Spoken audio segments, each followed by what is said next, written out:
Dapatkan sunnah, berilmu menurut Al-Quran dan As-Sunnah.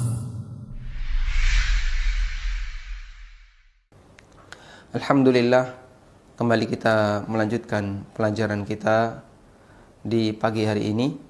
Dan insya Allah kita akan membahas tentang hukum hadiah, dan terutama hadiah yang berlaku dalam beberapa bisnis online dalam rangka untuk menaikkan rating dari sebuah toko online, atau dalam rangka untuk menaikkan follower atau menarik perhatian banyak orang. Maka terkadang pemilik toko melakukan giveaway dengan persyaratan tertentu. Sebelum kita membahas lebih lanjut tentang giveaway, kita akan lihat terlebih dahulu pembahasan tentang masalah hadiah. Memberikan hadiah dan menerima hadiah termasuk disyariatkan dalam agama kita. Tujuan besarnya adalah dalam rangka untuk menciptakan suasana saling mencintai, membangun ukhuwah Islamiyah, mempererat silaturahmi, dan aneka tujuan-tujuan baik yang lainnya. Karena itu Nabi SAW mengatakan dalam hadis yang diriwayatkan oleh Bukhari dalam Adabul Mufrad dan dihasankan oleh Imam Al-Albani rahimahumullah, Nabi SAW bersabda, tahadau tahabu, tahadau tahabu, lakukanlah saling memberi hadiah, tahabu, niscaya kalian akan bisa saling mencintai.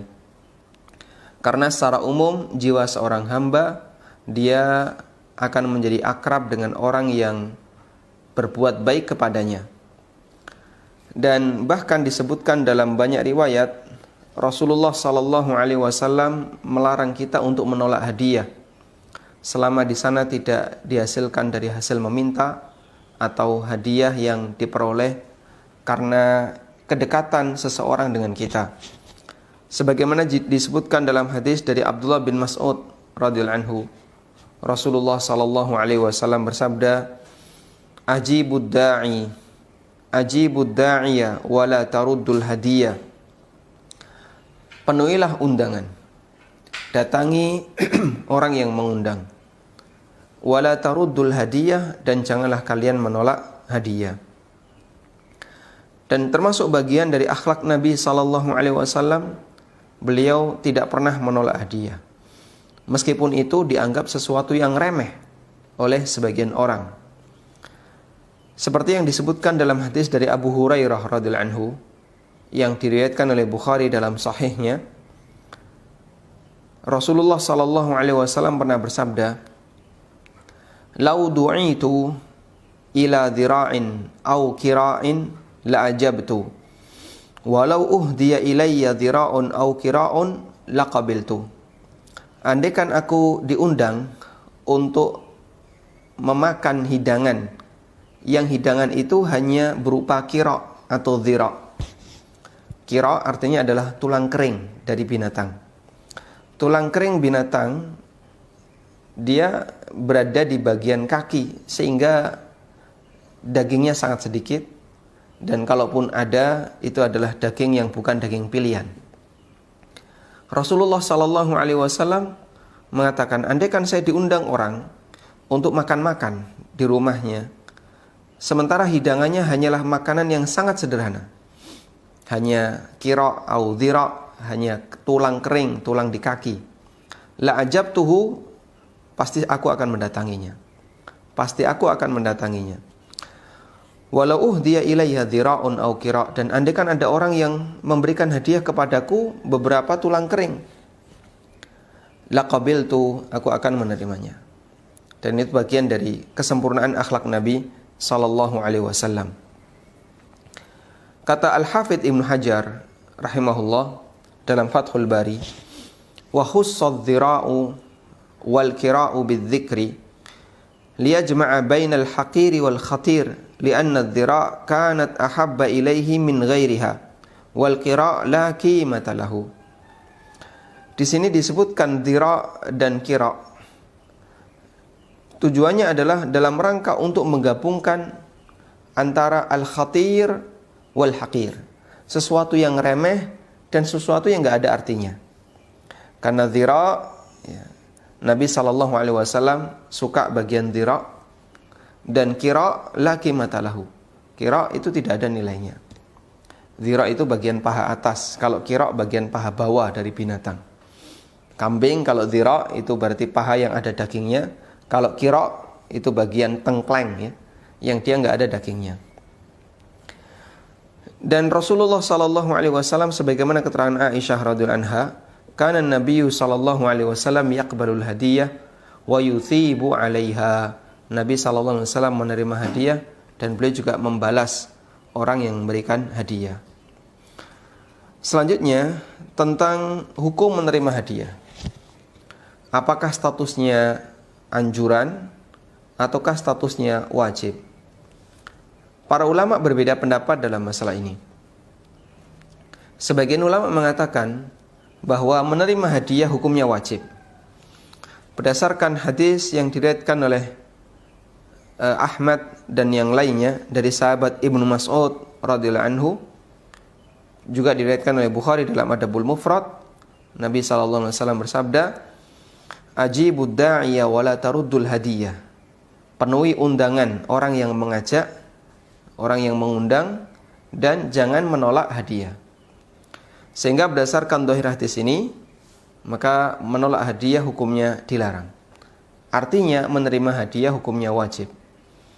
Dan ini adalah pendapat Ibnu Hazm dan pendapat Imam Ahmad dalam salah satu riwayat. Kemudian pendapat yang kedua, bahwa menerima hadiah hukumnya tidak wajib, namun sunnah muakkadah, sangat dianjurkan. Dan ini adalah pendapat jumhur ulama. Sementara larangan yang disebutkan dalam hadis wala taruddul hadiyah, janganlah kalian menolak hadiah, ini sifatnya adalah larangan karena sebab bisa memicu, karena itu bisa memicu misalnya keretakan hubungan persaudaraan atau karena sebab yang lainnya. Sehingga dalam rangka menghindari potensi itu, maka Rasulullah SAW melarang orang untuk menolak hadiah. Karena itulah, apabila ada orang yang memberikan hadiah dan ketika dia ditolak tidak sampai terjadi keretakan hubungan ukhuwah Islamiyah, tidak sampai memutus silaturahmi, maka menolak di sini tidak sampai pada derajat haram. Dan wallahu ta'ala alam, insyaallah pendapat yang lebih kuat dalam masalah ini adalah pendapat jumhur ulama. Kemudian jamaah, bahwa hukum hadiah ini tidak hanya berlaku dalam urusan persaudaraan, dalam urusan hubungan ukhuwah, termasuk juga berlaku dalam urusan muamalah maliyah. Karena itu pembahasan tentang hadiah di kajian ini tidak hanya hadiah antar sesama anggota keluarga, atau antar teman, atau antar misalnya tetangga atau yang lainnya. Termasuk juga hadiah yang diberikan kepada penjual kepada pembeli, atau hadiah yang diberikan oleh penjual kepada pembeli, atau diberikan oleh pembeli kepada penjual. Semua bentuk hadiah berlaku kaidah tadi.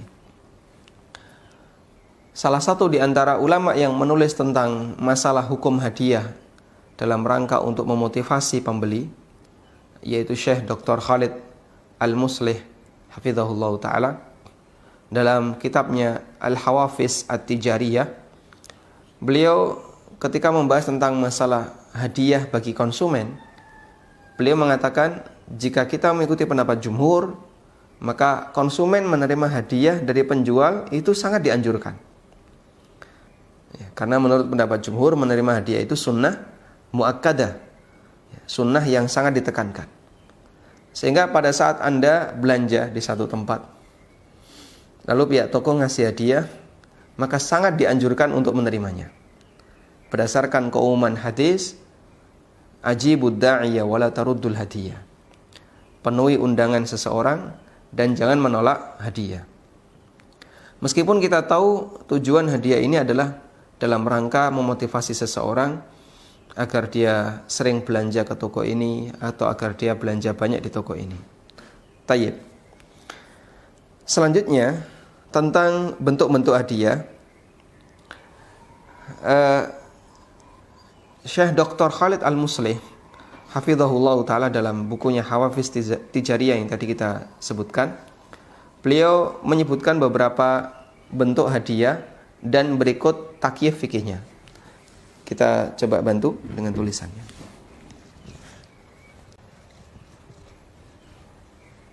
Baik. Beliau mengatakan bahwa hadiah tijariyah, hadiah dalam bisnis ya. Hadiah dalam bisnis, hadiah tijariyah itu ada beberapa macam. Di antaranya adalah hadiah karena peringatan. Hadiah karena peringatan. Al-hadiyah at-tidhkariyah. Hadiah karena peringatan, misalnya ulang tahun perusahaan atau dalam rangka menyambut tahun baru atau dalam rangka menyambut misalnya Agustusan, kemerdekaan dan aneka hadiah-hadiah peringatan yang lainnya. Terlepas dari hukum peringatannya. Karena di sini yang dibahas adalah hukum hadiahnya, bukan hukum peringatannya. Terlepas dari hukum peringatannya, hadiah yang itu diberikan oleh semua konsumen karena toko sedang mengadakan peringatan atau bahasa lainnya promo karena sebab tertentu, ini dipahami oleh beliau hafizahullah ta'ala sebagai hibah mutlak.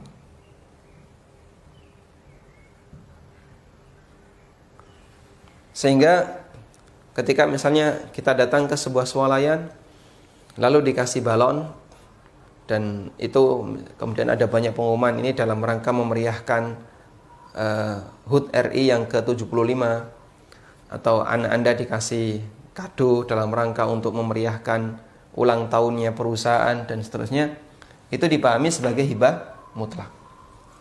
Dan secara prinsip hibah mutlak hukumnya diperbolehkan, tidak ada larangan di sana karena ini sifatnya muamalah biasa. Dan sekali lagi, terlepas dari hukum peringatan yang diselenggarakan oleh pihak toko, pihak swalayan. Dan dulu pernah kita singgung keterangan dari Imam Ahmad ketika beliau ditanya oleh salah satu muridnya Al-Muhanna, atau ditanya oleh muridnya tanpa al ya, ditanya oleh muridnya Muhanna. Muhanna menceritakan kejadian yang ada di Syam. Imam Ahmad ada di Baghdad, Muhanna berasal dari Syam. Kejadian yang ada di Syam, ada bazar yang dibuka ketika peringatan hari tertentu yang diselenggarakan oleh orang Nasrani. Yang hari itu adalah hari istimewa mereka karena latar belakang ideologi mereka. Ya, entah hari apa begitu. Kemudian Muhanna bertanya, boleh nggak kita belanja di bazar itu karena di situ ada banyak barang dan kadang harganya murah-murah. Kata Imam Ahmad, selama tidak masuk ke kanisah, selama tidak masuk ke kuil mereka, ke tempat ibadah mereka, dan hanya sebatas belanja di area bazar, insya Allah tidak masalah.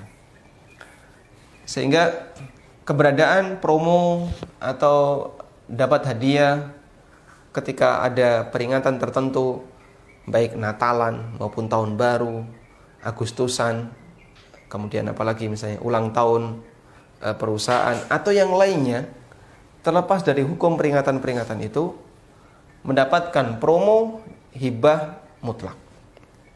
Hadiah-hadiah yang didapatkan oleh setiap konsumen yang masuk itu sifatnya hibah mutlak, dan seperti ini hukumnya diperbolehkan. Wallahu a'lam. Selanjutnya, yang kedua adalah hadiah bisnis karena yang tujuannya adalah dalam rangka untuk memotivasi pembeli, motivasi konsumen. Hadiah untuk motivasi konsumen. Yang ini tidak ada kaitannya dengan peringatan tertentu.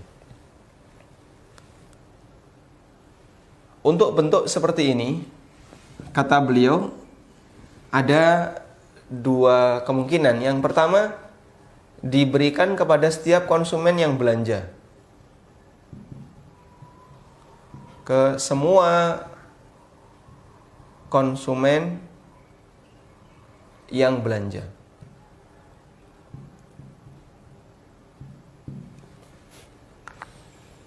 Sehingga siapapun yang belanja dapat.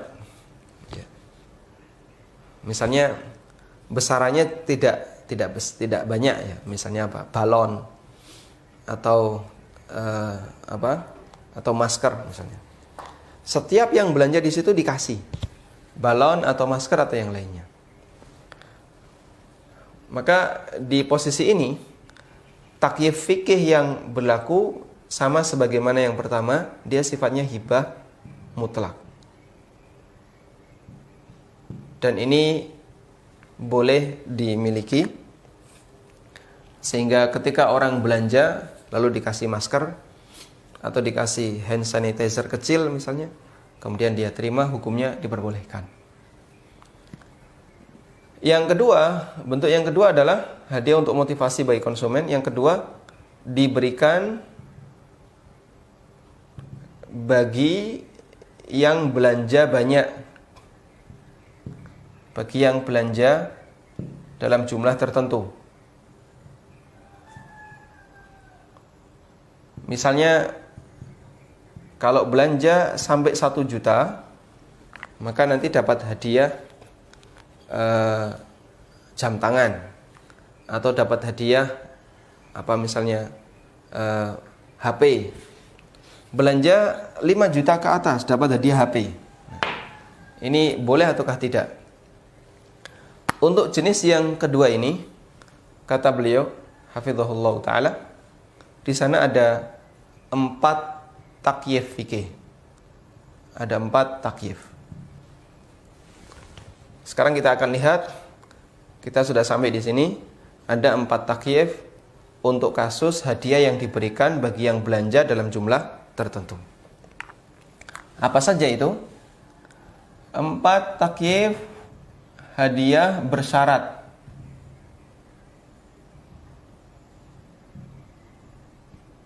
Dia harus belanja dalam jumlah besar baru dapat hadiah. Yang pertama, hadiah bersyarat ini adalah janji hibah. Janji hibah. Sehingga ketika orang melakukan transaksi jual beli, lalu dia dikasih hadiah jika kamu bisa belanja dalam jumlah besar, misalnya belanja 3 juta dapat jam tangan, maka itu statusnya adalah janji hibah. Kemudian yang kedua, bahwa hadiah bersyarat bentuknya adalah hibah thawab. Hibah thawab. Hibah thawab itu hibah yang disyaratkan harus dibalas. Di masa silam seperti itu banyak ya. Contohnya gini,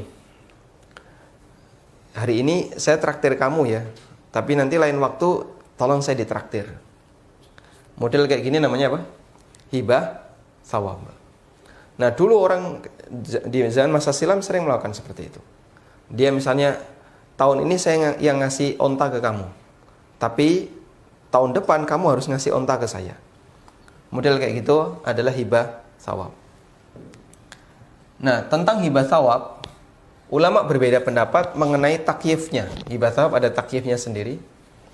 Ada yang mengatakan hibah thawab itu adalah hibatun ibtidaan bai'un intihaan.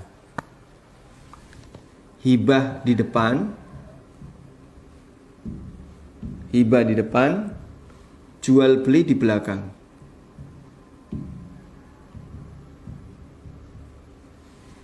Dan ini pendapat Hanafiyah.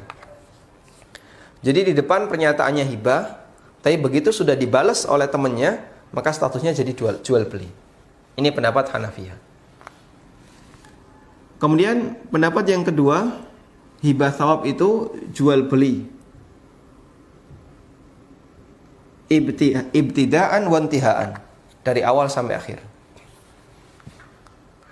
Sehingga ketika orang melakukan hibah thawab, maka balasan yang diberikan oleh pihak yang kedua, dia harus senilai dan waktunya jelas.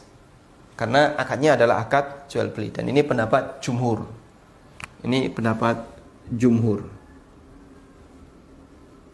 Baik. Dan ini yang dinilai lebih kuat oleh para ulama. Karena itu jika ada orang melakukan hibah thawab, itu kan berarti terjadi hibah 1 sama dengan hibah 2. Yang ini iwatnya sudah dibayarkan, yang ini muawatnya, menyusul. Dan kedua ini harus ada dengan nilai yang jelas. Maka jika misalnya hibah yang pertama, kamu traktir saya, nanti kamu akan saya traktir. Nah, yang kedua ini juga harus jelas. Sekarang si A yang traktir B, tapi besok B yang harus menraktir A. Ini nilainya harus jelas, disebutkan di depan. Baik, dan hibah thawab, baik pendekatan pertama maupun kedua, dua-duanya diperbolehkan. Kemudian yang ketiga, takyif yang ketiga, bahwa hadiah bersyarat itu adalah akad jual beli. Akad jual beli. Di mana hadiah termasuk objek. Di mana hadiah termasuk objek jual beli. Sehingga kalau dalam kasus tadi belanja 3 juta dapat barang plus hadiah. Belanja 3 juta dapat barang plus hadiah, maka konsekuensinya berarti 3 juta itu untuk membayar barang plus hadiah. Sehingga di sini iwat, ini muawatnya. Total ini muawatnya. Karena hadiah di sini dimasukkan sebagai bagian dari objek transaksi. 3 juta itu dapat barang plus hadiah. Sudah? Dari 3 bentuk takyif fikih ini semuanya diperbolehkan. Semuanya diperbolehkan. Hanya saja masing-masing memberikan konsekuensi yang berbeda. Untuk yang pertama, janji hibah. Karena dia bentuknya janji hibah, berarti sifatnya tidak mengikat. Dulu beberapa kali sering kita ingatkan ya, bahwa janji itu bukan akad. Janji itu bukan akad. Karena janji bukan akad, berarti dia tidak memiliki ikatan sebagaimana akad. Janji bukan akad. Maka dia nggak punya ikatan sebagaimana akad. Terus kalau nggak punya ikatan sebagaimana akad, artinya gimana? Andaikan itu tidak terjadi, maka pihak yang kedua nggak bisa nuntut. Andaikan tidak terjadi, pihak yang kedua nggak bisa nuntut. Nah terus menepati janji itu kan wajib. Berarti kalau ada orang yang berjanji, saya akan ngasih hibah kepada kamu, lalu itu tidak wajib dia wujudkan, berarti kan itu menyalahi hadis yang memerintahkan untuk menepati janji. Ulama berbeda pendapat tentang hukum menepati janji. Jumhur mengatakan menepati janji untuk memberikan sesuatu ketika tidak diberikan, itu tidak sampai pada tingkatan berdosa. Sedangkan ulama yang lain mengatakan bahwa menepati janji itu hukumnya wajib dan harus ditunaikan. Sementara Malikiyah mengatakan janji itu ada 2, ada janji bersyarat dan ada janji tidak bersyarat. Kalau janji bersyarat maka wajib dipenuhi, tapi kalau janji tidak bersyarat tidak harus dipenuhi. Dan ini pernah kita bahas di buku Halal Haram Bisnis Online di kajian sebelumnya.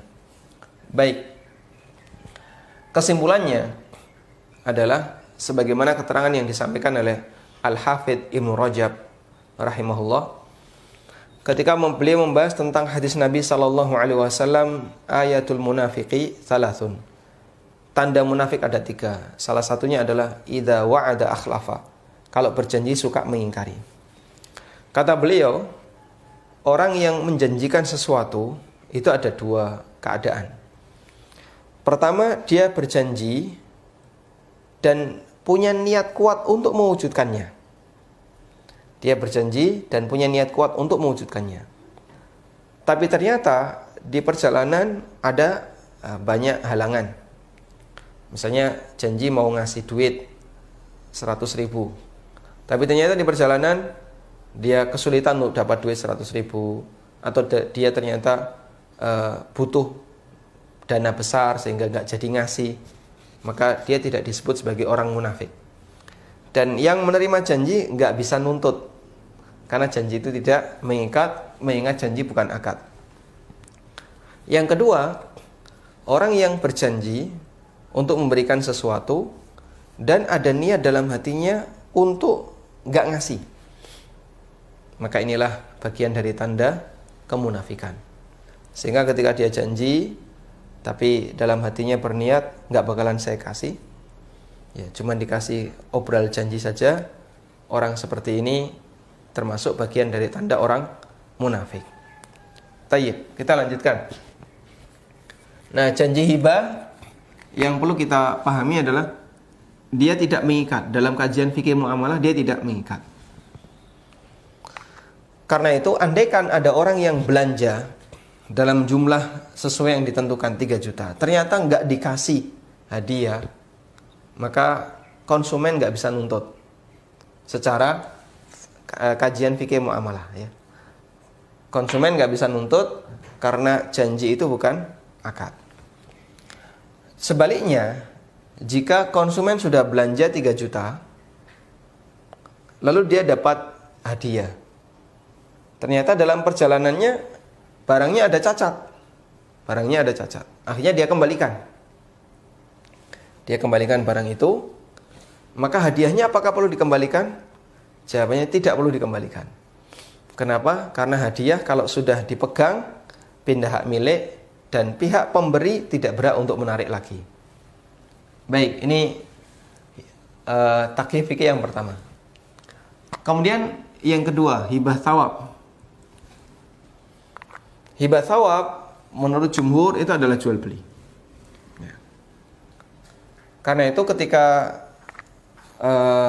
bentuk janji bersyarat atau hadiah bersyarat itu adalah hibah thawab, maka objek transaksi itu bagian dari muawad yang harus dipenuhi.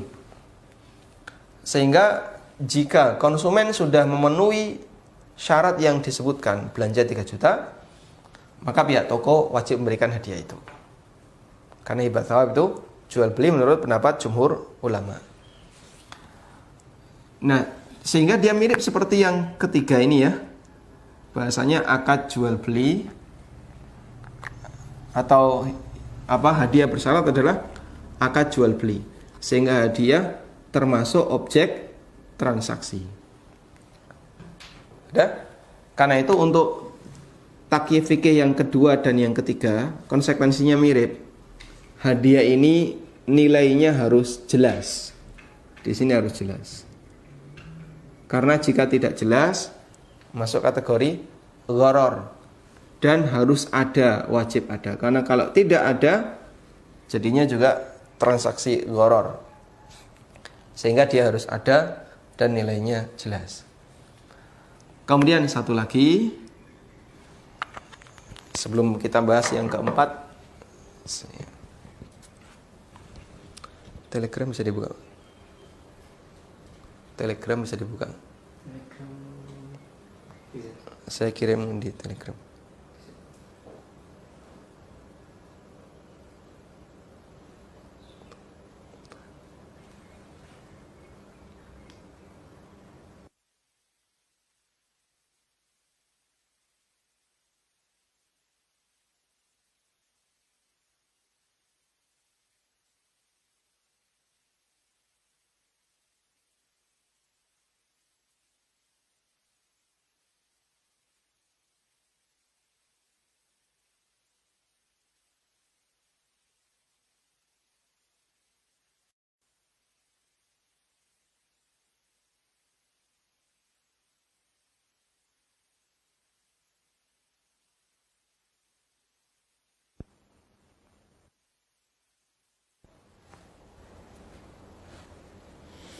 Kita bahas yang keempat.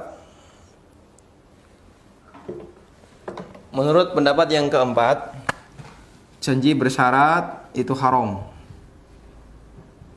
dan termasuk makan harta secara batil. Dan ini adalah pendapat Syekh Muhammad bin Ibrahim rahimahullah.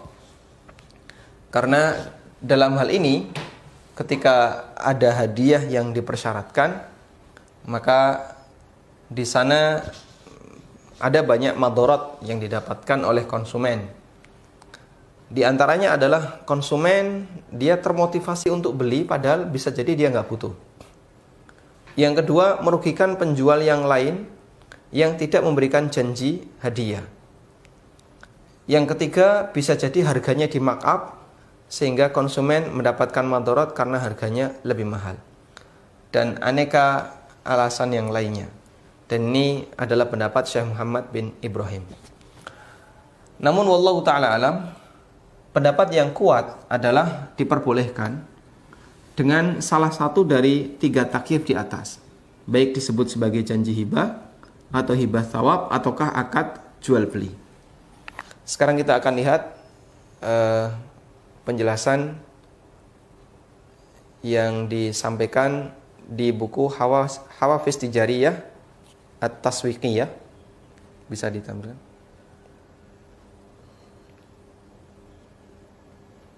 Baik. Coba kita baca ya. Cukup insyaallah. Wa mimman qala bi jawazi hadzal nau'i minal hadaya. Di antara ulama yang berpendapat bolehnya memberikan hadiah semacam ini adalah minal hadaya targhibiyah. Di antara ulama yang membolehkan bolehnya memberikan hadiah motivasi semacam ini adalah Syekhuna Al-Allamah Muhammad bin Shalih Al-Utsaimin rahimahullah. Fa fi jawabin lahu an hukmi hadzal naw' minal hadaya. Di antara jawaban yang beliau sampaikan ketika beliau membahas tentang hukum hadiah seperti ini, qala asabahullah, beliau menjelaskan, idza kanatis sil'atu allati yabi'uha hadha at-tajiru alladhi ja'ala al-ja'izata liman tajawazat qimata mustariyatihi kadza wa kadza, idza kanatis sil'atu tuba'u biqimatil mithal fil aswaq fa inna hadza la ba'sa bihi. Kata beliau, jika objek yang dijual oleh pedagang yang dikasih janji hadiah bagi liman tajawazat, bagi orang yang tajawazat qimatu mustariyatihi, nilai belanjanya itu mencapai mencapai nilai tertentu. Total belanjanya mencapai nilai tertentu.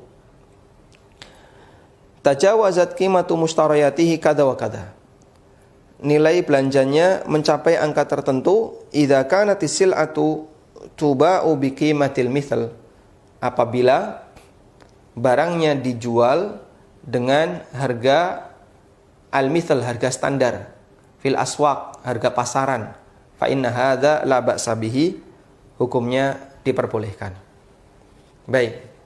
Jadi kita bisa lihat bahwa Imam Ibnu Utsaimin rahimahullahu taala membolehkan model hadiah seperti ini dengan syarat harga normal. Harga normal ya. Tayyib. Kemudian coba kita lihat catatan berikutnya yang kedua.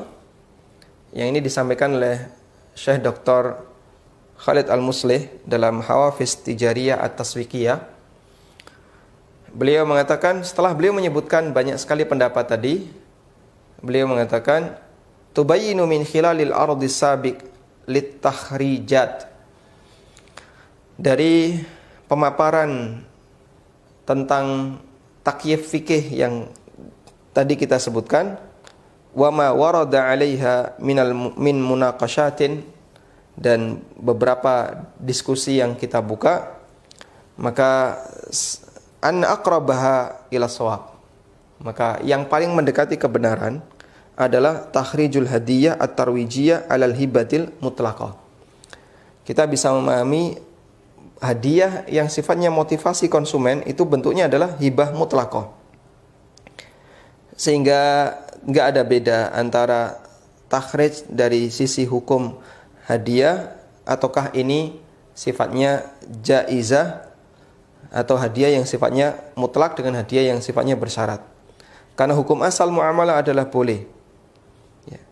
Selain pendapat yang keempat, dan tadi kita sudah sampaikan bahasanya pendapat ini adalah waqad taqaddamat munaqashatuhu, dan sudah berlalu diskusinya, wa bayanu dha'fihi, dan sisi lemahnya pendapat yang keempat.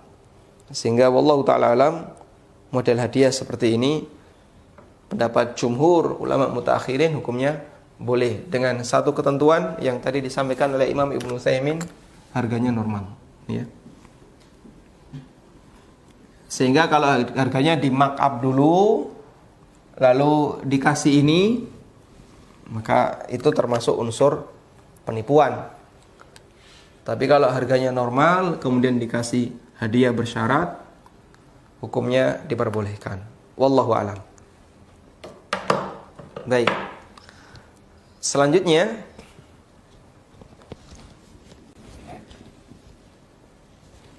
kita beralih ke masalah giveaway.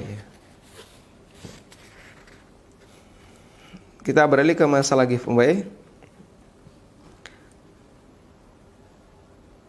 Anda bisa buka di halaman 220 tentang hadiah komersil.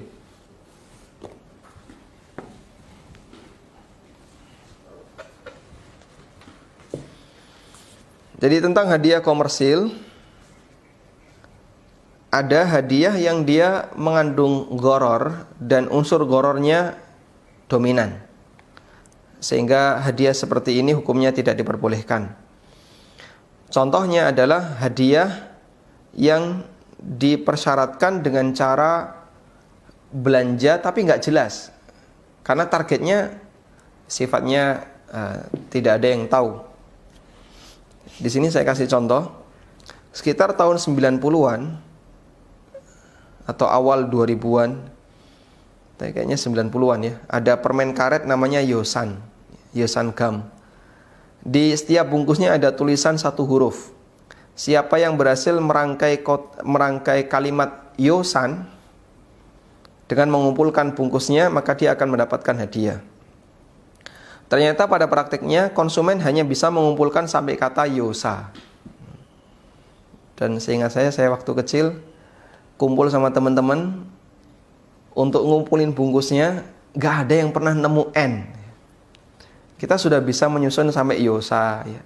Tapi N-nya gak pernah ketemu. Huruf N-nya sangat misterius, entah kemana hilangnya. Sampai dulu kita punya dugaan huruf N-nya dijual di Malaysia. Model hadiah semacam ini termasuk judi atau qimar dan gharornya besar. Tujuan konsumen mengeluarkan uang untuk membeli barang bukan karena butuh barangnya, tapi untuk mengejar potongan gambar atau huruf yang hendak dirangkai. Sementara untuk bisa mendapatkan potongan atau huruf misterius itu sangat tidak jelas. Bisa saja ada konsumen yang sudah keluar banyak uang, namun dia tidak pernah berhasil mendapatkannya. Di samping itu, pabrik semacam ini juga mengajarkan orang untuk berbuat israf. Nah, ada fatwa yang disampaikan oleh Imam Ibnu Utsaimin. Ibnu Utsaimin mengatakan, bentuk lain dari pemberian hadiah yaitu dengan cara gambar mobil dibagi dua. Satu bagian gambar dimasukkan ke satu kemasan, potongan gambar yang lainnya tidak diketahui apakah dimasukkan ke kemasan lain ataukah tidak sama sekali. Walaupun dimasukkan ke kemasan barang yang lain, hukumnya tetap dilarang karena pembeli yang membeli satu kemasan lalu mendapatkan gambar salah satu bagian mobil, dia akan terus membeli gambar, berharap bisa mendapatkan gambar pasangannya untuk bisa memenangkan hadiah mobil. Ya. Kalau di sini bentuknya merangkai gambar. Ya. Jika bisa utuh gambar motor, nanti dapat motor. Beliau melanjutkan, padahal beli satu kemasan saja sudah mencukupi kebutuhan dirinya dan keluarganya, kalau dilihat dari objeknya. Kenyataannya dia tidak berhasil menemukan potongan satunya. Dia rugi karena telah mengeluarkan uang dalam jumlah banyak, membeli kotak-kotak barang, dan dia tidak mendapatkan apa yang dia inginkan. Ini termasuk gharar dan membuang-buang harta. Hukum perbuatan ini adalah dilarang. Baik, insya Allah cukup mudah untuk dipahami ya. Alhamdulillah. Sehingga kalau nggak jelas kayak gini nggak boleh. Bedanya apa dengan yang tadi? Yang bentuknya janji hadiah. Kalau yang bentuknya janji hadiah, bisa belanja dengan kelipatan sekian, dapat. Ini kenapa boleh, sementara yang ini tidak boleh? Padahal kan sama-sama janji hadiah atau hadiah bersyarat. Yang pertama, belanja sekian dapat hadiah, itu pasti. Sisi pastinya gimana? Kamu kalau belanja 3 juta, 3 juta bisa nggak dibuat pasti? Bisa. Begitu belanja 3 juta, dapat hadiah. Bisa. Berbeda dengan kasus yang kedua ini. Kamu kalau bisa merangkai jadi satu kata yosan, mau belanja berapa agar bisa terbentuk kata yosan? Belanja 10 juta? 20 juta? Atau berapa? Orang nggak jelas. Sehingga dia termotivasi untuk belanja, bukan dalam rangka untuk mengkonsumsi barangnya, tapi dalam rangka untuk mengejar yang nggak jelas. Nah, di situ ada unsur qimar, ada unsur untung-untungan yang sangat dominan, karena itu hukumnya tidak diperbolehkan. Nah, bisa jadi juga termasuk janji hadiah dan hadiahnya itu yang lebih dominan, sementara objeknya tidak dominan, namun hadiahnya dia tidak jelas. Seperti anak-anak ya, di masa silam sangat sering model seperti ini dalam transaksi mereka. Telur cecak ya, barangkali Anda pernah mengalaminya. Beli 100 perak, dapat 3 butir telur cecak plus 1 kertas yang di situ ada angka hadiah. Di atasnya tergantung banyak sekali model-model hadiah. Beli 100 dapat 1. Dibuka, Anda tidak beruntung. Beli lagi, coba lagi. Dibuka lagi, Anda belum waktunya beruntung. Sampai akhirnya ketika dia beli dapat hadiah, ternyata hadiahnya kecil, cukup murah. Dia belum puas, beli lagi sampai bisa dapat hadiah yang gede. Karena kan ada hadiah utama, ada hadiah yang kecil-kecil kanan kirinya. Dan itu dulu kita praktekkan waktu kita kecil. Sehingga kita terdidik dengan praktek perjudian ya, meskipun dengan modal yang ringan. Belum lagi permainan-permainan di sekitar anak-anak yang dulu sangat rentan dengan bentuk perjudian. Kelereng, main karet. Sehingga Masya Allah, anak kecil Indonesia di masa itu sangat terdidik dengan praktek perjudian. Alhamdulillah belakangan sudah mulai berkurang, karena anak kecil di era sekarang lebih banyak main HP dibandingkan main bersama temannya. Jadi untung-untungannya beralih ke game ya. Kita lanjutkan. Selanjutnya untuk giveaway. Di situ ada nggak gorornya? Pada dasarnya hadiah bersyarat diperbolehkan selama tidak ada goror. Tidak ada goror dalam arti targetnya itu jelas. Kamu kalau bisa kayak gini, saya kasih hadiah. Kalau targetnya nggak jelas, jadi goror. Dan goror terjadi ketika ada 2 pilihan, untung atau rugi. Jika pilihannya untung dan tidak rugi, maka itu bukan goror. Kita ulang ya. Goror itu terjadi jika pilihannya untung atau rugi. Tapi kalau pilihannya untung dan tidak rugi, maka itu bukan goror. Sebatas menebak atau menjawab sebuah pertanyaan yang diberikan oleh penyedia hadiah, atau nge-like fanpage, atau mensubscribe akun channel YouTube tidak membutuhkan banyak biaya selain modal internet, sehingga andai pun salah dalam menjawab atau sudah mensubscribe tapi tidak diberi hadiah, sama sekali tidak ada unsur ruginya. Sehingga giveaway tidak ada gharar yang berarti, karena itu hukumnya diperbolehkan. Yang model giveaway di internet ya. Silahkan jawab 10 pertanyaan yang disediakan oleh ANB Official. Siapa yang bisa jawab, maka dia dapat hadiah. Nah, untuk bisa jawab 10 pertanyaan itu harus ikut ngaji dulu. Harus ikut kajiannya. Kajiannya diselenggarakan selama 40 pertemuan. Materinya ada di sana. Silahkan jawab 10 pertanyaan ini. Anda ikut. Ketika Anda ikut, ternyata gagal dapat hadiah. Rugi nggak? Rugi, Pak. Ruginya apa? Kita harus dengerin kajian tuh. Coba kalau kita nggak ikut lomba, nggak ikut jawab, kan kita nggak perlu dengerin kajian. Ya, Masya Allah kalau dengerin kajian disebut kerugian. Ya. Jika Anda dapat ilmu bermodal internet, kok disebut itu kerugian, maka jelas ini prinsip yang nggak benar. Baik. Dan beberapa situs yang dikelola oleh masyayikh seperti islamqa.info, kemudian beberapa situs yang lainnya yang berbahasa Arab, mereka kadang menyelenggarakan kegiatan seperti ini ketika bulan Ramadan. Terutama tujuannya adalah dalam rangka untuk ya bisa menaikkan rating ya. Karena di situ disyaratkan jawab sekian pertanyaan. Nah, jawaban pertanyaan itu ada di fatwa nomor sekian, fatwa nomor sekian. Nah, ini diklik ya. Untuk tahu jawabannya klik ini, klik, nanti diarahkan ke halaman fatwa. Pertanyaan yang kedua, tahu jawabannya, silakan buka fatwa ini, diklik, masuk ke halaman fatwa. Dan begitu seterusnya. Otomatis nanti rating dia akan naik.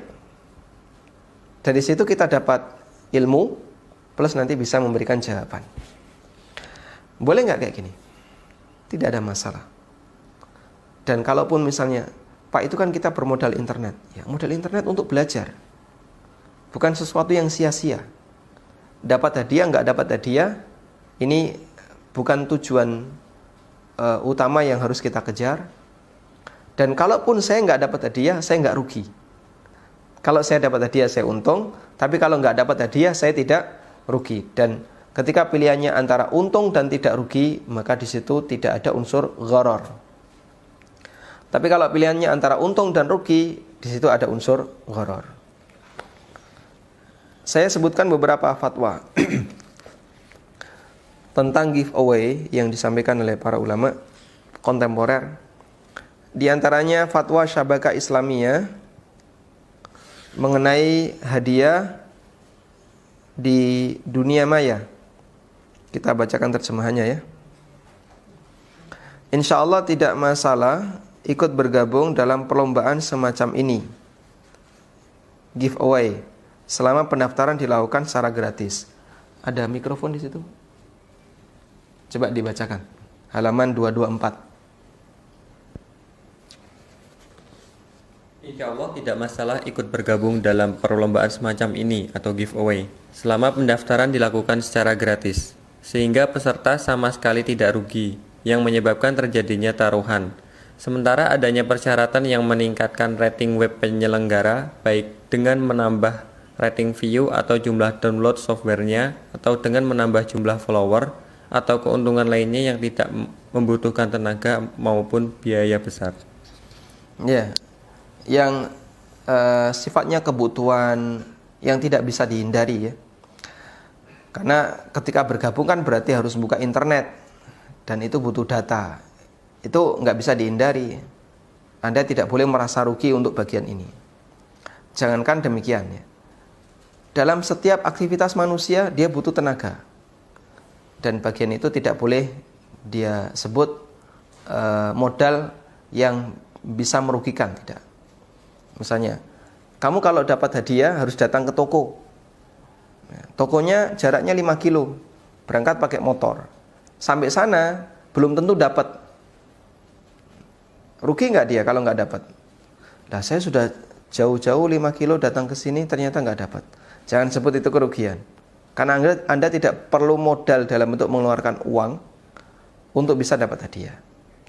Lain kalau bayar dulu, diundi, kalau menang dapat, kalau kalah nggak dapat, nah itu judi. Tayyib. Yang kedua, keterangan Dr. Khalid Al-Muslih hafizahullah ta'ala dalam bukunya tentang masalah fikih pemasaran Al-Hawafiz At-Tijariyah. Beliau menyebutkan fenomena giveaway. Kita baca terjemahannya di halaman 225. Dalam sistem giveaway, setiap peserta diminta untuk melakukan aktivitas tertentu seperti menjawab pertanyaan pengetahuan umum atau pertanyaan terkait produk atau perusahaan yang mau ditingkatkan ratingnya, atau mencari sejumlah follower atau likers untuk produk yang dipromosikan, atau diminta untuk memberi kritikan untuk poster iklan, atau layanan untuk menaikkan jangkauan poster iklan atau yang lainnya. Setelah diterima, umumnya pemenang akan ditentukan dengan cara undian. Al-Hawafiz At-Tijariyah halaman 148. Baik, selanjutnya. Dalam bentuk semacam ini lebih dekat kepada pemberian hadiah daripada perlombaan. Alasannya karena dalam perlombaan peserta diminta untuk lebih unggul dan mengalahkan yang lain. Sementara untuk pemberian hadiah, bentuknya adalah motivasi untuk melakukan syarat agar mendapat hadiah. Dan ini tidak termasuk perlombaan karena semua yang melakukan syarat itu berhak mendapat hadiah. Baik.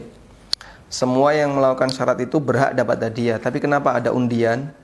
Karena ketika yang berhak jumlahnya banyak, nggak mungkin dikasihkan semuanya, sementara hadiahnya terbatas. Maka untuk menentukan siapa yang dapat, digunakanlah kaidah tusta'malul qur'ah inda tazahumil hukuk. Digunakan undian ketika ada banyak hak yang saling bertabrakan. Sehingga kalau kita perhatikan, Dr. Khalid Al-Muslih hafizahullah ta'ala, beliau menyebutkan ada dua kemungkinan pendekatan untuk hadiah tarwijiyah, hadiah dalam rangka meningkatkan rating atau untuk memotivasi para calon konsumen. Siapa yang bisa ngasih review yang bagus untuk buku saya, maka nanti saya kasih hadiah. Lalu banyak orang berlomba-lomba ngasih review. Nah, ketika mereka berlomba ngasih review, itu lomba ataukah pemberian hadiah tanpa lomba? Di sini kata beliau ada dua pendekatan, bisa bentuknya adalah hadiah masyrutah ataukah musabaqah. Dan kata beliau, anna hadhi surah aqrabu ilal hadaya minha ilal musabaqat. Bentuk semacam ini lebih dekat kepada pemberian hadiah daripada perlombaan. Karena kata beliau, kalau musabaqat, kalau perlombaan itu kan saling berusaha untuk unggul, mengalahkan yang lain. Tapi kalau di sini tidak mengalahkan yang lain. Semua yang memenuhi target dapat. Cuman ketika jumlahnya banyak, harus diundi untuk menentukan siapa yang dapat. Baik, selanjutnya yang ketiga, keterangan Syekh Dr. Muhammad Utsman Syabir hafizahullah ta'ala. Beliau menjelaskan, hukum perlombaan yang meminta peserta untuk melakukan aktivitas tertentu tanpa harus membeli barang dari perusahaan. Tujuan dari perlombaan ini adalah menaikkan promosi barang yang diproduksi perusahaan agar lebih dikenal. Dan ini hukumnya boleh secara syariat, karena promosi dan mengiklankan barang pada asalnya dibolehkan, selama tetap menjaga batasan syariat, seperti jujur dalam materi iklan, dan kegiatan ini tidak keluar dari statusnya sebagai hadiah bagi peserta yang bisa menjawab pertanyaan yang diajukan. Baik, kita garis bawahi pernyataan beliau, tanpa harus duna ishtirati syira' minasyarikah, tanpa dipersyaratkan harus membeli barangnya. Kalau beli barang baru boleh ikut giveaway. Jadinya ada dua syarat, belanja dulu baru giveaway. Tapi kalau cuma ikut giveaway saja tanpa harus belanja, berarti cuma satu syarat. Baik, bedanya apa dengan hadiah masyruto tadi. Coba kita lihat ini ya.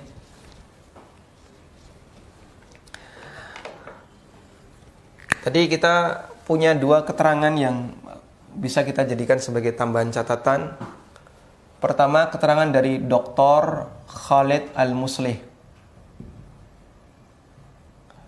Beliau ini menantunya Syekh Utsaimin.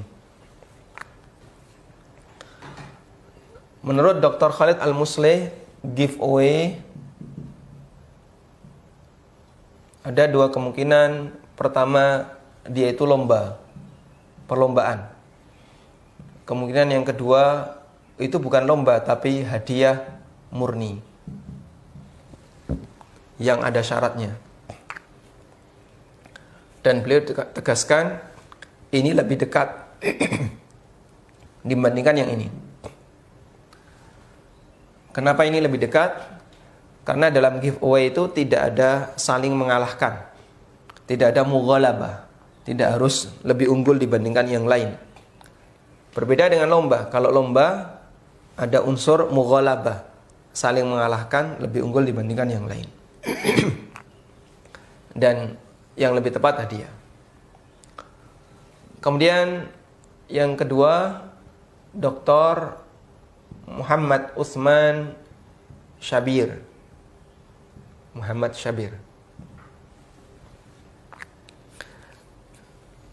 Beliau banyak membahas tentang masalah fikih muamalah, dan karya-karya beliau tentang masalah fikih muamalah banyak dijadikan rujukan oleh beberapa lembaga fatwa yang lain seperti Syabakah Islamiyah atau Islamqa, Fatwa Islam dan yang lainnya. Ketika beliau membahas giveaway, beliau ngasih keterangan boleh asal tidak belanja. Tidak disyaratkan harus belanja. Loh, kok bisa?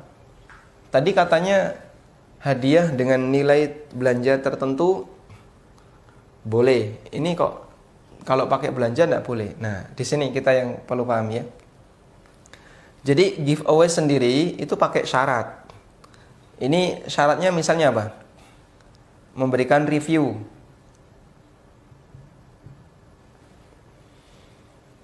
Syaratnya memberikan review. Plus syarat belanja. Jadi ada berapa syarat? 2. Ini syarat 1. Yang ini syarat 2.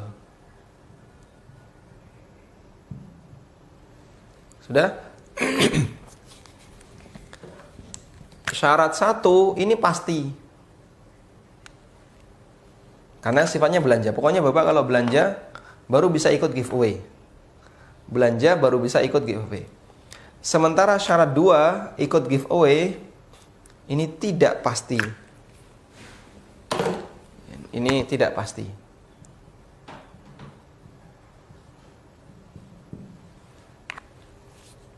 Review akan kami terima, tapi belum tentu Anda menang. Karena nanti akan kita undi bersama dengan para peserta yang lain. Nah, ketika itu terjadi, berarti dia sudah mengeluarkan sejumlah uang tertentu, ya, rupiah X. Sementara hadiahnya belum tentu dia dapatkan. Nah, ini mirip seperti kasus Yosan tadi. Keluar duit, gagal. Keluar duit, gagal. Atau kasus menyusun gambar mobil, selalu dapat bannya terus. Nggak pernah dapat atapnya, nggak pernah dapat depannya. Ketika digambar selalu ada bagian yang hilang. Dia dicari-cari nggak jumpa. Nah, seperti itu dia keluar biaya, tapi belum tentu syarat yang kedua terpenuhi. Beda dengan yang tadi ya. Hadiah dengan syarat belanja 3 juta. Ini pasti nggak? Pasti. Begitu ini terpenuhi, dapat ini. Sudah? Maka kita bisa buat kesimpulan ya.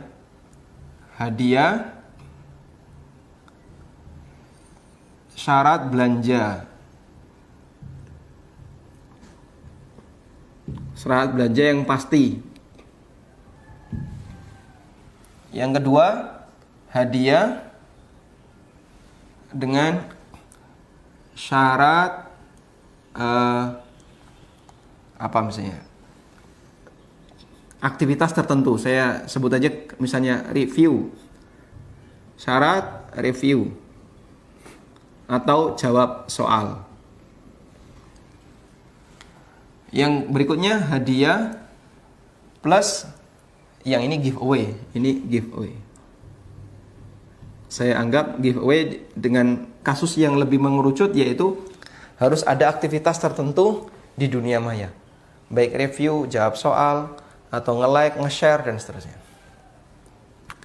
Hadiah yang bentuknya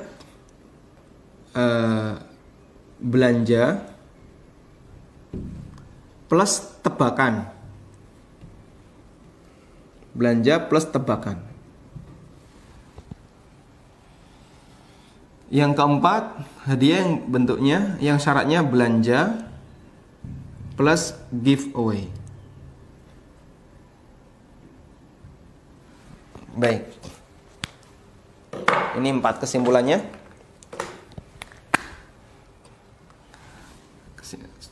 Kasus 1, kasus 2, 3, 4. Hadiah syarat belanja yang pasti. Nah, ini tadi pendapat yang kuat boleh. Dan tadi kita sampaikan ini pendapatnya Imam Ibnu Utsaimin. Hadiah yang syarat belanjanya pasti. Tadi pendapat Ibnu Utsaimin boleh dengan ketentuan apa? Harganya tidak di markup. Baik. Dengan syarat harganya tidak di markup. Yang kedua, hadiah yang syaratnya review atau jawab giveaway. Ini juga boleh. Dan tadi kita sudah sampaikan ada 3 fatwa ulama kontemporer. Fatwa dari Syabakah Islamiyah, Dr. Khalid Al-Musleh, dan Dr. Muhammad Utsman Syabir. Kenapa ini boleh? Kan ini nggak pasti. Betul ini nggak pasti. Tapi karena jawab sesuatu kan nggak pasti ya. Belum tentu benar. Tapi tidak ada yang dirugikan. Nggak ada yang dirugikan. Ada untung dan tidak rugi, tapi tidak ada untung dan rugi. Sudah? Saya tegaskan di sini. Kenapa boleh? Karena tidak ada yang rugi. Gak ada yang dirugikan. Yang ketiga, syaratnya belanja. Setelah itu nebak. Tebak gambar atau jawab pertanyaan. Untuk dapat hadiah syaratnya belanja dulu. Setelah belanja, jawab pertanyaan. Kalau Anda beruntung, dapat. Kalau nggak beruntung, nggak dapat. Ini dilarang. Dan itulah yang dimaksud dengan unsur gharar hadiah. Giveaway model kayak gini tidak boleh ya. Sama juga yang ini. Hadiahnya belanja dulu, baru boleh ikut giveaway. Ini juga nggak boleh, karena jadinya ada unsur gharar.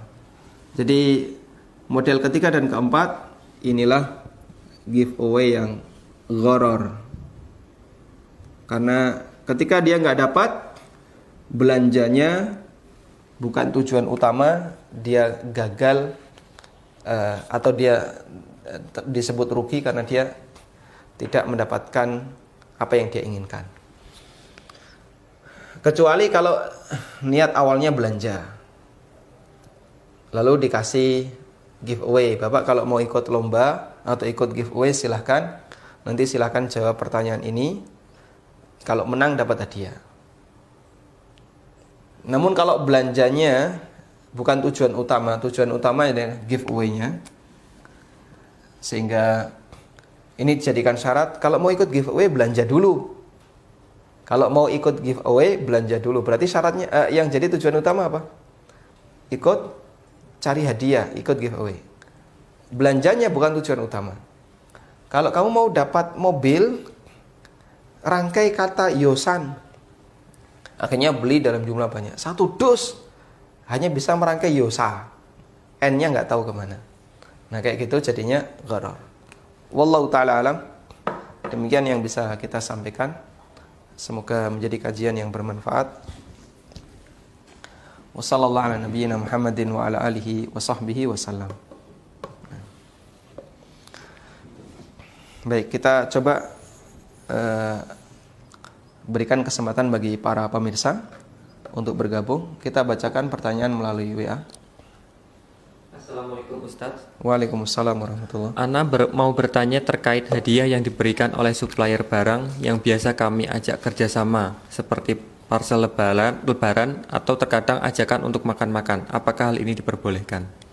Insya Allah tidak masalah selama hadiah itu dari perusahaan ke perusahaan, bukan dari perusahaan ke pribadi. Kalau dari perusahaan ke pribadi, ke karyawan, maka itu masuk kategori sogok dan hukumnya dilarang. Anda misalnya di bagian gudang atau di bagian pengadaan dari sebuah perusahaan, lalu dikasih hadiah oleh para supplier, tapi yang menerima Anda pribadi, ini hukumnya dilarang karena ini masuk dalam kategori sogok yang tidak diperbolehkan. Tapi kalau hadiah dari perusahaan ke perusahaan, hukumnya diperbolehkan. Wallahu a'lam. Sehingga adanya parcel lebaran, undangan makan itu nanti ke perusahaan. Nah, undangan makan kalau ke pribadi nggak boleh. Wallahu a'lam. Baik, kita angkat dulu. Silakan. Halo, assalamualaikum. Waalaikumsalam warahmatullahi. Silakan Bapak. Henry dari Palembang, Ustaz. Silakan. Mau tanya, kalau yang sistem mengumpulkan poin untuk mendapatkan hadiah itu masih boleh nggak, Ustaz? Mengumpulkan. Misal kita belanja 1 juta dapat 10 poin. Nanti misalnya kalau sudah dapat 30, misalnya dapat mangkok gitu, Ustaz. Baik. Cukup Bapak. Ya, terima kasih. Jazakallah khairan. Wa jazakumullah khairan. Mengumpulkan poin untuk dapat hadiah, itu pasti atau tidak? Yang kami pahami itu pasti. Misalnya untuk bisa dapat 10 poin, Anda harus belanja senilai 10 juta. Dalam waktu setahun, jika belanjanya dapat, atau jika Anda berhasil mengumpulkan 10 poin, nanti bisa ditukar dapat misalnya jam tangan atau dapat hadiah-hadiah yang lainnya. Dan itu pasti. Waktunya pasti. Kemudian nilai belanjanya juga pasti, untuk ngejar poin yang pasti. Insya Allah masuk jenis yang tadi kita sampaikan, hadiah bersyarat, belanja tertentu, dapat hadiah tertentu. Hukumnya diperbolehkan. Tapi kalau poinnya nggak pasti, karena yang menentukan poin itu pihak penjual. Anda beli 3 juta, nggak dikasih poin. Beli 4 juta, nggak dikasih poin. Pak, beli berapa biar dapat poin? Ya pokoknya kamu belanja sebanyak-banyaknya, nanti saya kasih poin. Berapa? Wallahu a'lam. Nah kayak gitu nggak boleh ya. Wallahu a'lam. Baik. Silahkan. Silahkan. Assalamualaikum. Waalaikumsalam warahmatullahi. Ini Ustadz, Ana mau tanya ini. Setiap ada orang pinjam uang itu sama Ana, ya paling kalah 100.000 atau 150.000, itu setiap mau mau bayar utang itu, mau ini ngasih ya makanan itu, entah itu apa itu Ustaz. Tapi anak-anak kan nggak mau gitu, tujuannya bukan itu, tapi dia memaksanya, itu bagaimana Ustaz? Baik, apakah nggak ada persyaratan di depan ya? Nggak ada Ustaz. Baik. Maksudnya gini, tiap pinjem itu sama anak itu ngasih hadiah makanan enggak, bukan hadiah lah istilahnya, kayak ada ritual gitu, tapi anak kan enggak mau, enggak usah nyuguh kayak gitu katanya anak itu, tapi dia ingin gitu Ustaz. Ini bagaimana Ustaz? Baik. Kurang jasa kelahiran. Assalamualaikum warahmatullahi wabarakatuh. Waalaikumsalam warahmatullahi wabarakatuh. Jika dari awal tidak ada kesepakatan dan Anda tidak pernah meminta untuk dikasih, kemudian orang yang mendapatkan utang pada saat mengembalikan, dia mengembalikan plus ngasih hadiah, dan tidak ada kebiasaan di masyarakat itu ketika melunasi utang harus ngasih hadiah, maka wallahu ta'ala alam, insyaallah boleh Anda terima, sehingga tidak jadi masalah ketika Anda memberi utang, kemudian dia ketika mengembalikan memberikan tambahan hadiah berupa makanan, dan makanan itu hadiah ya. Tapi kalau jadi tradisi di masyarakat ini, siapapun yang bayar utang, mereka punya tradisi harus ngasih lemang atau harus ngasih rendang misalnya. Dan itu jadi tradisi. Harus ngasih gula 1 kilo.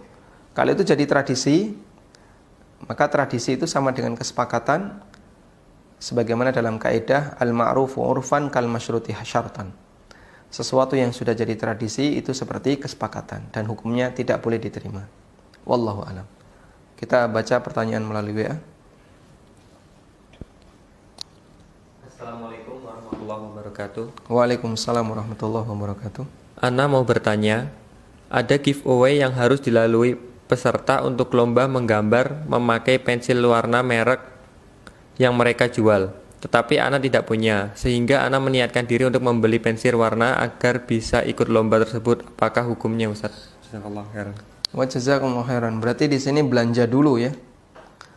Kalau mau ikut lomba gambar harus belanja dulu, karena syaratnya harus menggunakan pensil dengan warna yang dijual.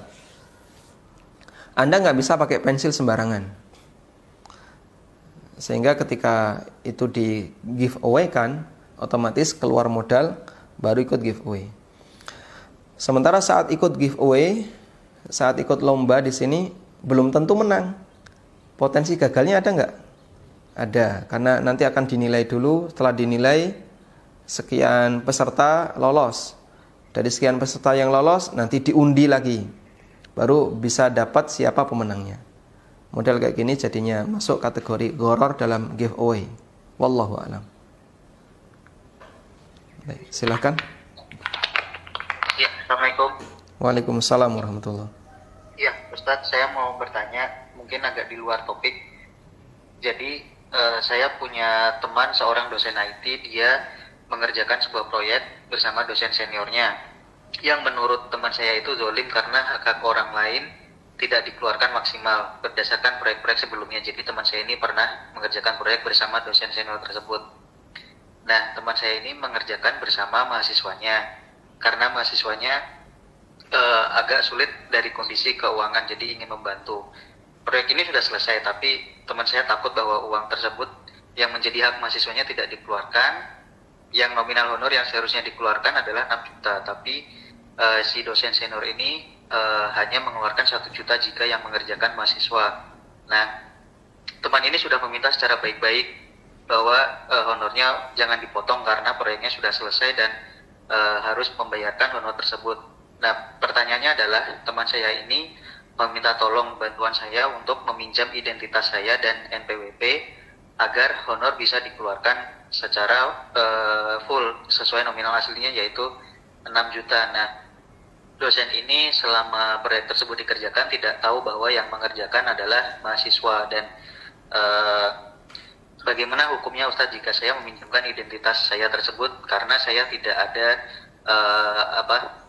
terlibat sama sekali terhadap proyek tersebut. Jazakallahu khair, Ustadz. Nah, jazakumullahu khairan. Ini jadinya ada berapa pihak ini, Pak? Saya agak Gimana, Pak? Ada berapa pihak? Teman Bapak, dosen IT, dan mahasiswa. Plus Bapak, berarti 4 orang ya? Iya. Baik. Jadi nama saya hanya dipinjam cuma sekedar melewatkan uang yang menjadi hak mahasiswa tersebut. Baik. Lewat rekening saya. Baik. Baik, terima kasih Ustaz. Jazakallahu khair. Wa jazakumullahu khairan. Baik, kita lebih fokus saja dengan permintaan teman Bapak kepada Bapak untuk meminjamkan identitasnya. apakah ini diperbolehkan? Yang saya pahami tidak ada unsur kebohongan di sini, karena yang minta adalah pihak klien, dan dia yang akan bayar. Sehingga pihak klien sendiri yang menetapkan aturan itu dengan maksud agar uangnya bisa diterima secara maksimal oleh mahasiswa yang bekerja. Karena itu insyaallah ta'ala ini masuk dalam kategori man'udz zulmi, menghalangi potensi kezaliman yang itu bisa jadi muncul dalam diri seorang dosen, karena yang mengerjakan mahasiswanya, tapi dosennya dapat lebih banyak sementara mahasiswanya dapat lebih sedikit. Atau kemungkinan yang kedua itu adalah ta'awun 'alal birri wat taqwa, tolong-menolong dalam kebaikan, dalam rangka untuk memberikan hak kepada orang yang memang wajib mendapatkan haknya. Cuman kita juga perlu mempertimbangkan ya. Betul dosen itu keterlibatannya lebih sedikit, cuman kan dia melakukan supervisi, kemudian misalnya pendampingan, coach dan seterusnya. Termasuk misalnya mahasiswa itu bisa coding kayak gini karena dia yang ngajari, atau mahasiswa ini dapat keuntungan yang lain, misalnya proyek itu dijadikan sebagai TA, tugas akhir, atau pertimbangan yang lain.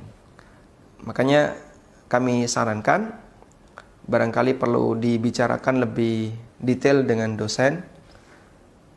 Pertama, sejauh mana keterlibatan dosen di proyek itu. Yang kedua, apakah mahasiswa punya manfaat yang lain selain hanya sebatas gaji. Kalau dia punya manfaat yang lain, ini jadi TA, atau ini jadi pra-TA ya, atau manfaat yang lainnya. Berarti dengan pertimbangan itu mungkin bayarannya dikurangi, atau karena pertimbangan yang lain. Nah, itu tolong dibicarakan dengan baik dengan pihak dosen agar nanti tidak terjadi masalah yang lebih berkepanjangan di belakang. Wallahu taala alam. Baik. Kita bacakan pertanyaan melalui WA.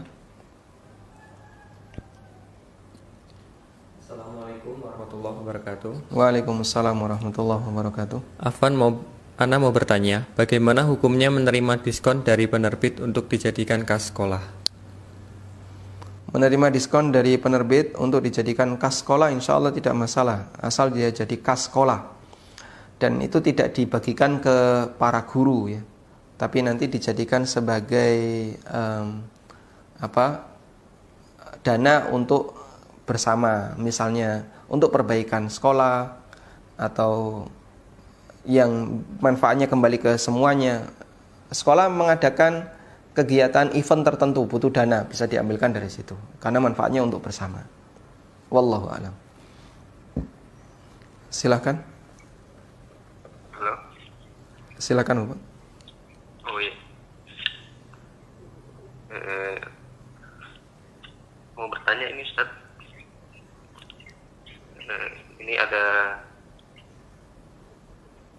pembelian dari instansi,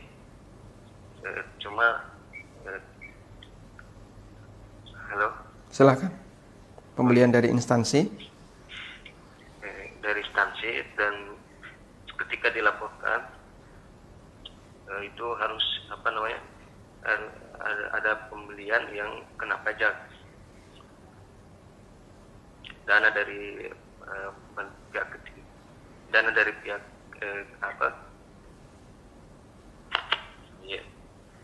terus ini kan dana bantuan Ustaz, dana bantuan, dan ini pelaporannya bisa